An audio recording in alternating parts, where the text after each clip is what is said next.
The book of Genesis, the beginning of everything. Genesis chapter 1, the creation of the world. In the beginning, God created the heaven and the earth.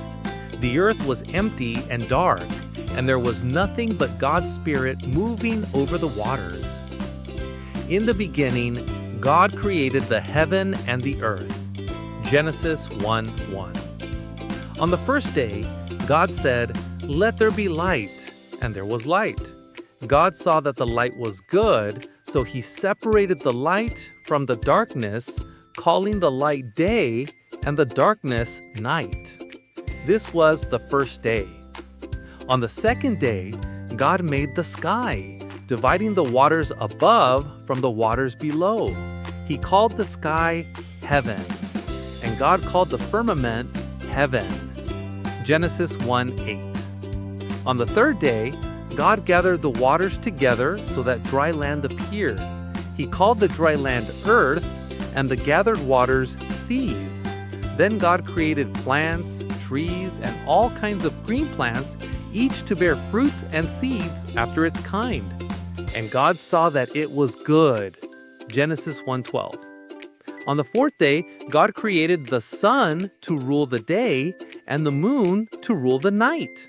He also created stars to give light to the earth. And God made two great lights, the greater light to rule the day and the lesser light to rule the night. He made the stars also. Genesis 1:16. On the fifth day, God created creatures of the sea and birds to fly in the sky. He blessed them and told them to be fruitful and multiply. And God saw that it was good. Genesis 1:21. On the sixth day, God made animals to live on the earth.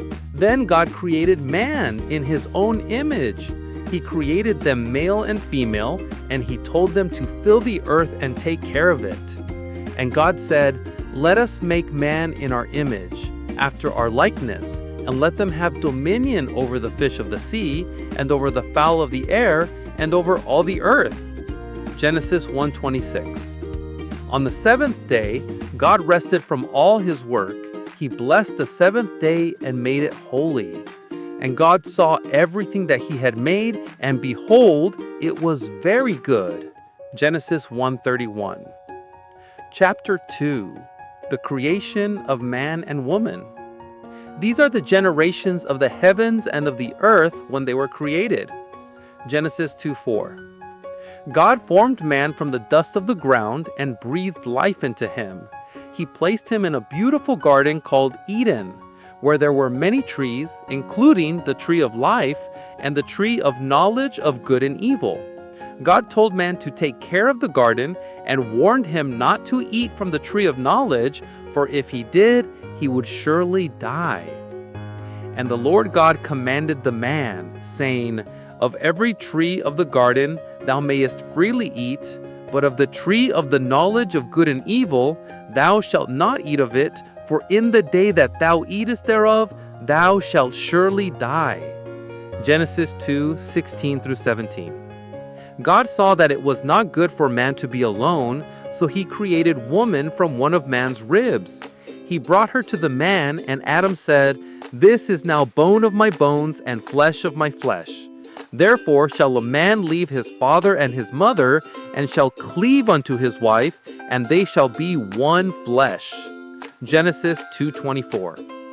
Chapter 3. The fall of man. The serpent, who was more cunning than any animal, spoke to Eve and tempted her to eat fruit from the tree of knowledge. She ate it and gave some to Adam, who also ate it. And when the woman saw that the tree was good for food, and that it was pleasant to the eyes, and a tree to be desired to make one wise, she took of the fruit thereof and did eat. Genesis 3:6. Immediately their eyes were opened, and they realized they were naked. They sewed fig leaves together to cover themselves. When God came to walk in the garden, they hid from him. God asked, "Where are you?" And Adam explained that they were afraid because they were naked. God then asked if they had eaten from the tree. Adam blamed Eve, and Eve blamed the serpent. God pronounced judgments on each of them. The serpent would crawl on its belly, and there would be enmity between the serpent and the woman. The woman would suffer pain in childbirth, and the man would have to toil hard for his food. And I will put enmity between thee and the woman, and between thy seed and her seed. It shall bruise thy head, and thou shalt bruise his heel. Genesis 3:15. God then made garments of skin for Adam and Eve to cover them, and he sent them out of the Garden of Eden. He placed cherubim, angels, and a flaming sword to guard the way to the tree of life. So he drove out the man, and he placed at the east of the Garden of Eden cherubim and a flaming sword which turned every way to keep the way of the tree of life. Genesis 3:24. Chapter 4. Cain and Abel. Adam and Eve had two sons, Cain and Abel. Cain was a farmer, and Abel was a shepherd. Cain brought an offering of fruit to God, but Abel brought a lamb, the best of his flock. God was pleased with Abel's offering, but rejected Cain's. Cain became very angry, and God warned him that sin was crouching at his door. Despite the warning, Cain invited Abel out into the field and killed him. And Cain said unto Abel, Let us go out into the field. And it came to pass when they were in the field that Cain rose up against Abel and slew him. Genesis 4:8. God asked Cain where Abel was, and Cain replied, Am I my brother's keeper? God punished Cain, saying that he would no longer be able to grow crops and wander as a fugitive, but God marked Cain with a protective mark to keep others from killing him. And the Lord said unto him, Therefore, whoever slayeth Cain, vengeance shall be taken on him sevenfold. Genesis 4:15. Chapter 5. The descendants of Adam. This chapter lists the descendants of Adam, starting with Seth, the son born after Abel's death. It shows how long each person lived and their children. One of the most notable names in this chapter is Enoch, who walked with God and did not die, but was taken by God. And Enoch walked with God, and he was not, for God took him. Genesis 5:24. Chapter 6. The wickedness of the world. As time passed, the world became filled with wickedness. People were selfish and sinful, and God was grieved by the evil he saw. However, there was one man who found favor with God, Noah. God decided to destroy all life on earth with a great flood, but told Noah to build an ark, a huge boat, to save himself, his family, and pairs of every animal. But Noah found grace in the eyes of the Lord. Genesis 6:8. God gave Noah instructions on how to build the ark and told him that he would bring a flood to destroy the earth. The earth also was corrupt before God, and the earth was filled with violence. Genesis 6:11. Chapter 7. The flood. Noah obeyed God and entered the ark with his wife, his sons, and their wives. God told Noah to bring 2 of every animal into the ark and 7 pairs of clean animals.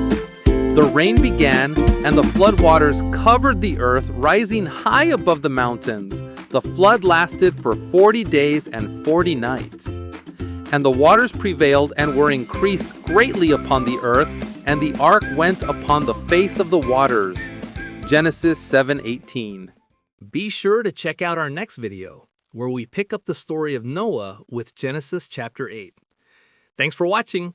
Don't forget to like, comment, and subscribe, and hit that notification bell so you know when new videos are uploaded.